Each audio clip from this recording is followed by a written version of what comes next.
Salam sejahtera bagi kita semua. Perkenalkan, nama saya Indri Oviana Manalu dengan NIM C0E024018. Materi yang akan kita bahas pada hari ini yaitu sistem pemungutan, tarif, dan fungsi pajak. Yang pertama itu sistem pemungutan pajak.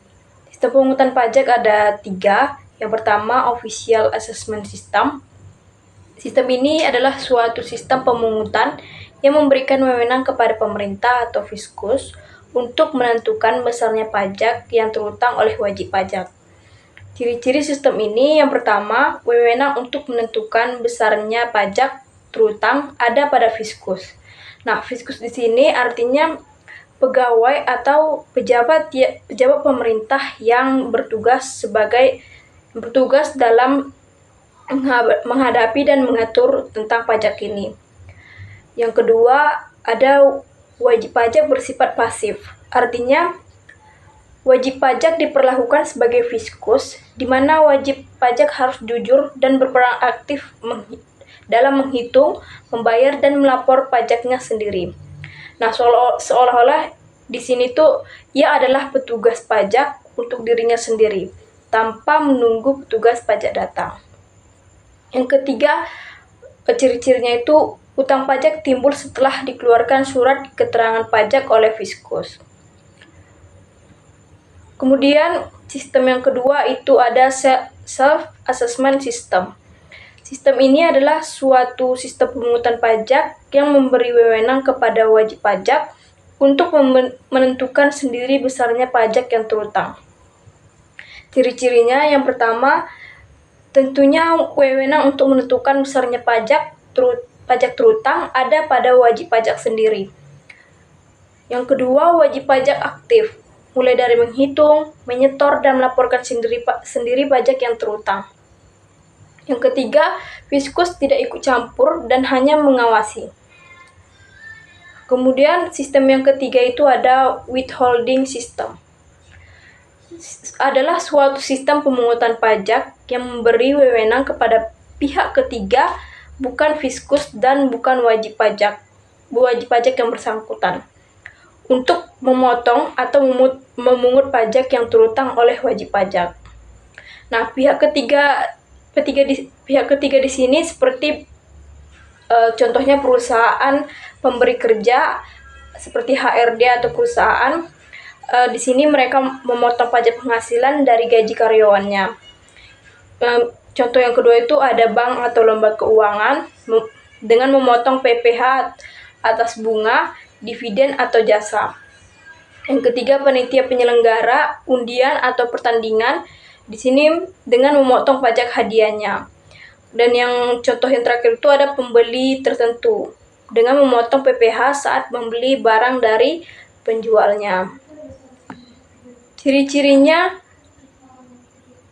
Ciri-cirinya wewenang memotong atau memungut pajak yang terutang ada pada pihak ketiga, yaitu pihak selain fiskus dan wajib pajak. Masuk kita ke materi yang kedua, itu ada tarif pajak. Nah, sebelumnya kita harus tahu apa itu tarif pajak. Tarif pajak adalah persentase atau besaran tertentu yang digunakan untuk menghitung berapa banyak pajak yang harus dibayar oleh wajib pajak. Tarif ini menjadi dasar penghitungan pajak dari objek pajak seperti penghasilan, penjualan, atau kepemilikan. Tarif pajak ini ada 4. Yang pertama, tarif proporsional. Merupakan tarif berupa persentase tetap sehingga jumlah pajak terutang sebanding dengan nilai objek pajak. Artinya, semakin besar atau kecil objek pajaknya, persentasenya ini tidak berubah, hanya jumlah pajaknya saja yang mengikuti. Dan yang kedua ada tarif tetap. Tarif ini berupa jumlah yang tetap atau sama terhadap berapapun jumlah yang dikenai pajak, sehingga besarnya pajak yang terutang tetap.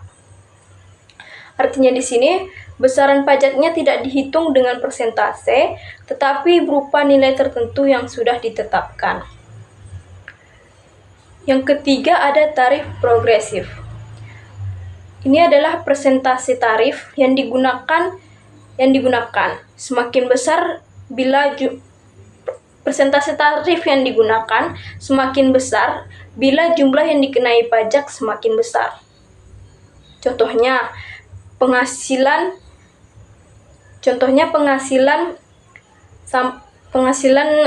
dari 0 sampai 50 juta itu pajaknya 5%.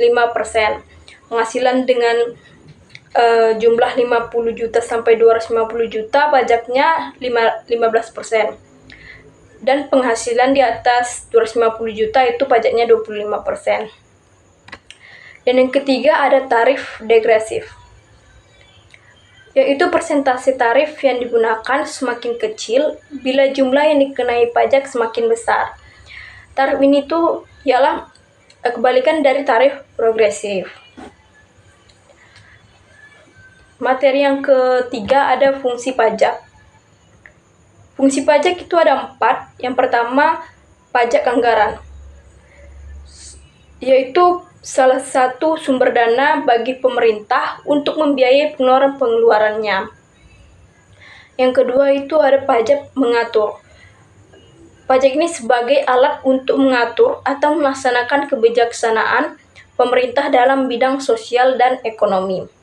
Contohnya, yang pertama itu pajak yang tinggi dikenakan terhadap minuman keras untuk mengurangi konsumsi minuman keras.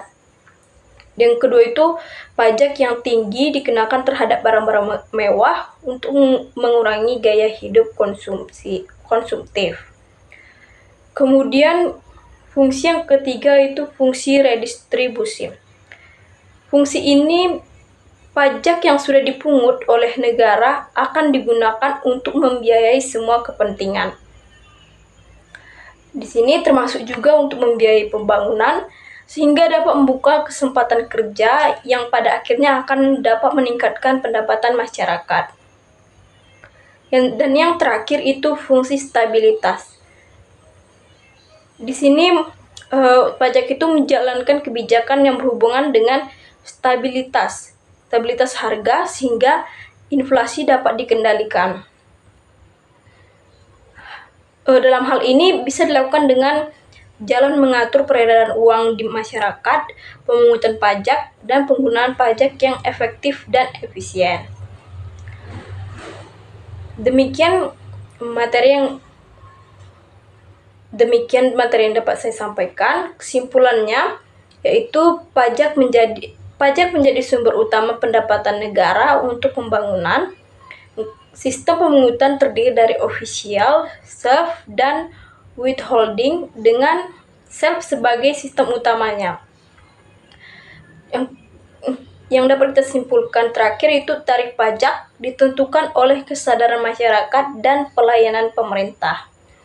Demikian pembahasan yang dapat saya sampaikan. Semoga pembahasan ini dapat berguna untuk teman-teman yang menonton. Terima kasih.